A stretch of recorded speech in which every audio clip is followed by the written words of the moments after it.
میں اکثر اس موقع پہ کہتا ہوں بھائی اگر ہم اور آپ میں سے کوئی ہوتا اور دوست بھی یہ منظر دیکھ رہے ہوتے تو غیرت کا مسئلہ بناتے کہ نہیں بناتے, اور دوستوں کو واقعہ سناتے کہ میری بیگم نے ایسے حلوہ میرے سامنے برتن توڑا, میں نے رکھ کے 2 لگائے. تیرا بھائی ڈرتا ورتا کسی سے, بولتے ہیں نا. ہمارے نبی صلی اللہ علیہ وسلم نے کیا فرمایا, سید الانبیاء, آپ نے اس کی ایک اچھی لاجک پیش کی. فرمایا غارت امکم, تمہاری ماں کو غیرت آ گئی ہے. یہ محبت میں ہوا ہے. سمجھ رہے ہیں کہ نہیں سمجھ رہے؟ ان کو یہ ہوا کہ باری میری ہے تو کسی اور کے گھر سے گفٹ کیوں آ رہا ہے, دوسری زوجہ کے گھر سے. تو یہ غیرت میں کیا, یہ کوئی غصہ نہیں ہوئے, زمین پہ بیٹھ کے وہ برتن اٹھا لیا. اور جب حضرت عائشہ کا غصہ ٹھنڈا ہوا تو فرمایا کہ برتن کے پیسے دے دینا. زمان تو آئے گا نا, اب یہ تو نہیں کہ غیرت میں آپ نے کسی کچھ بھی کر لو تو زمان تو آتا ہے نا. تو میں جب یہ حدیث پڑھی میں حیران ہوا. میں نے کہا یار اگر ہم لوگ ہوتے تو ہم یہ واقعہ 20 لوگوں کو بھی سناتے, بھائی تیری بھابھی نے ایسا کیا آج, اور تجھے پتا ہے ہم سسرال سے ڈرتے ورتے نہیں. اور دوست بھی مردانگی کے چیلنج دیتے, ابے تو جورو کا غلام ہے, تیرے گھر میں برتن ٹوٹ رہے ہیں, صحیح ہے نا, تیرے گھر میں کیا ہو رہا ہے, اور وہ بھی تیرے دوستوں کے سامنے, شاگردوں کے سامنے. کوئی تمیز ہے یار, رکھ کے لگایا کیوں نہیں تو نے. لیکن صحابہ نے یہ منظر بھی اپنی آنکھوں سے دیکھا. یہ حدیث تو صحابی بیان کر رہے ہیں نا, کہ نبی نے اس کی توجیح کی, غارت امکم, تمہاری ماں کو غیرت آ گئی. تبھی تو حدیث میں آتا ہے. دیکھو یہ واقعہ سننے میں الگ ہے, سننے میں تو آپ سمجھ رہے ہو بھائی نارمل ہے. حقیقت یہ ہے کہ جب گزرتی ہے تو پتہ چلتا ہے کہ اس کے لیے تھوڑے بہت اخلاق کافی نہیں ہے, بہت بڑا ظرف ہونا چاہیے. اور خاص طور پر وہ پیغمبر جن کو سب فالو کر رہے ہیں, مقتدا اور رہبر ہیں, جن سے افضل اس کائنات میں اللہ نے کسی کو پیدا کیا نہیں ہے.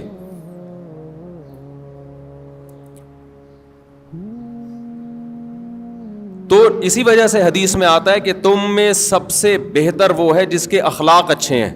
اور آپ نے فرمایا میرے اخلاق تم میں سب سے زیادہ اچھے ہیں.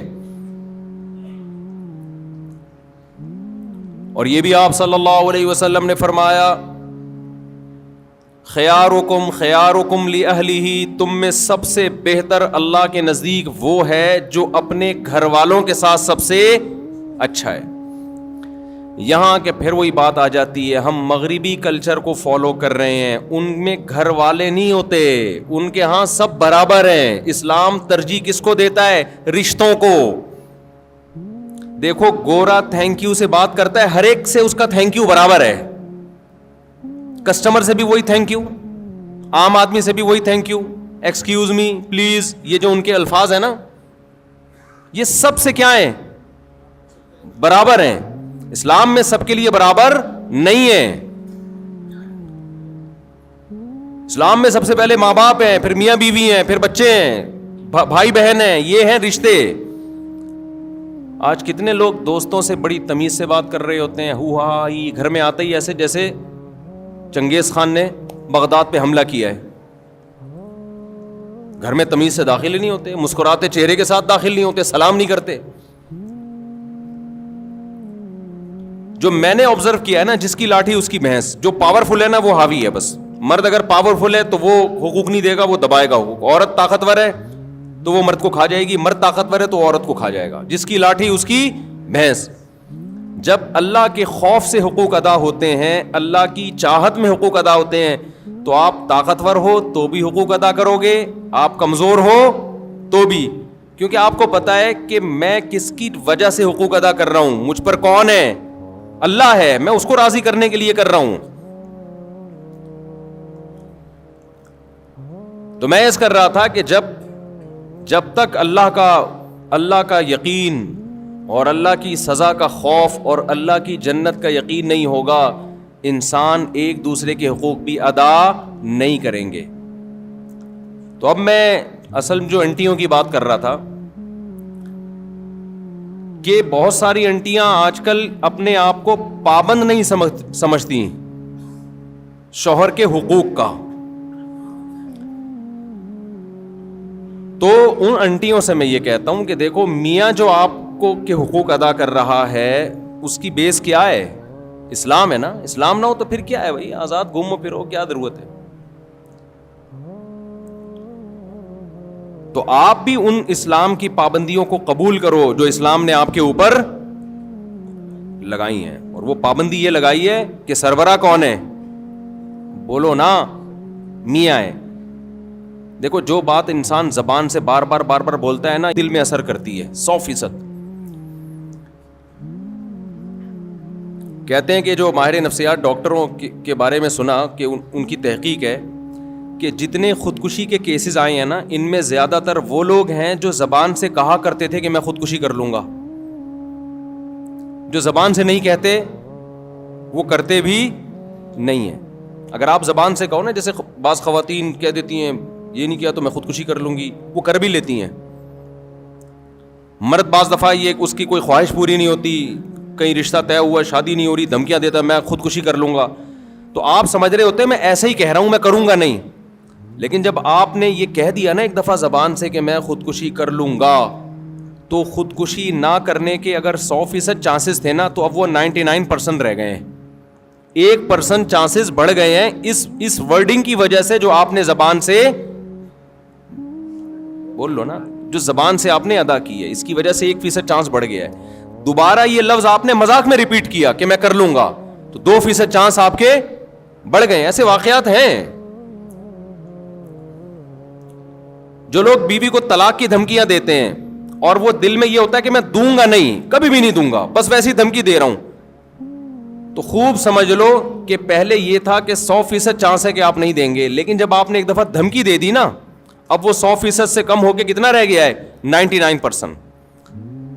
جن لوگوں نے بیویوں کو طلاقیں دی ہیں بعد میں پچھتائے ہیں, آپ ان کی سروے کرو تو پتا چلے گا یہ وہ لوگ ہیں جو مذاق میں یا غصے میں طلاق کی دھمکیاں دیا کرتے تھے. جو دھمکی نہیں دیتے تھے وہ نہیں دیتے.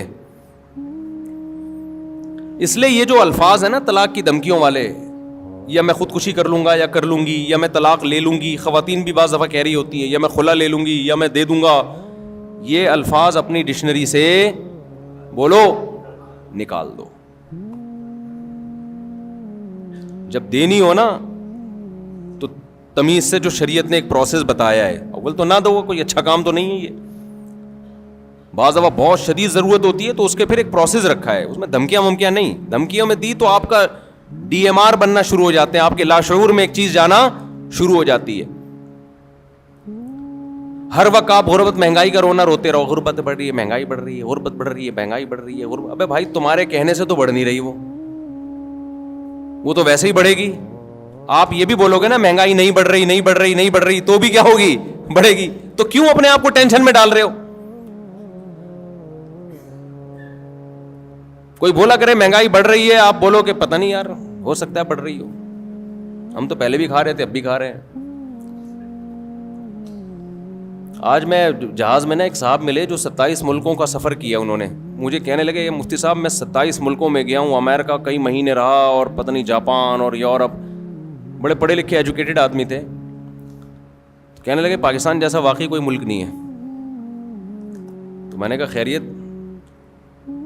میں نے کہا ان کو میں لے آتا ہوں ڈکن وکن گٹر کے دکھا دیتا ہوں. انہوں نے کہا میں نے سب دیکھے میں پھر بھی نہیں. خیر وہ کیا وجوہات انہوں نے بتائی, ابھی ٹاپک سے ہٹ جاؤں گا پھر میں. واقعی سکون بہت ہے یہاں پہ. تو کراچی گند بن گیا نا, باقی پنجاب تو ایسا اس طرح نہیں ہے نا, وہ تو صاف ستھرا ہے. اسلام آباد صاف ستھرا ہے, یہ تو کراچی ہی ہے سارا. جو ابھی انشاءاللہ میں کراچی پہ ایک خوبصورت ولاگ بنا رہا ہوں, اور میں نے اپنا ولاگ کا چینل بھی الگ بن کر دیا ہے تاکہ یہ مذہبی چینل اور ولاگ آپس میں مرج نہ ہو. تو اس میں یہی چیزیں ہوں گی, کراچی کی آبشاریں, اس کا نام بھی مفتی طارق مسعود ولاگ, وہ بالکل الگ کر دیا ہے. تو اس میں جو شروع ہو رہا ہے نا, وہ تو ایئرپورٹ جانے کے اسلام آباد میں جا رہا تھا, گٹر میں گاڑی پھنس گئی ہماری نا, تو وہاں سے میں نے ولاگ شروع کر دیا. 2 رکشے گٹر کا پانی بہ رہا تھا اس میں الٹے ہوئے تھے نا, ایک ٹرک آدھا الٹا ہوا تھا, اور گٹر پتہ نہیں اتنا گٹر نکل کہاں سے رہا ہے, میں تو حیران ہو رہا ہوں. اتنا تو لوگ کھا نہیں رہے, لیکن اتنا واللہ عالم, بہرحال ایک حیرت کی بات ہے. تو میں نے کہا میں نے دیکھو یورپ کی بھی آپ کو پیرس کہ وہ دکھائیے وہاں کی آبشاریں. اب ذرا کراچی کی آبشاریں بھی دیکھ لیں آپ ماشاءاللہ. تو تھوڑی سی شاید حکمرانوں کو غیرت آ جائے. نیت یہ ہے, چیزیں وائرل ہوتی ہیں تو حکمرانوں کو تھوڑی سی غیرت آ جائے. تو اس میں دکھائیں ہیں کراچی کی آبشاریں اور کیسے بڑے بڑے ٹرالر جو ہیں وہ ان کھڈوں میں جا رہے ہیں. اس میں دکھائیں گہری خوبصورت کھائیاں بھی ہیں اور پہاڑیاں بھی ہیں الحمدللہ. وہ کس ڈیزائن کی پہاڑی ہیں وہ آپ اس میں دیکھ لیے گا. اور پھر سندھ حکومت زندہ باد کے نعرے بھی لگوائے میں نے لوگوں سے. کوئی غلط بیانی نہیں ہے اس میں. زندہ باد نا, اللہ کرے آباد رہے ہمیشہ.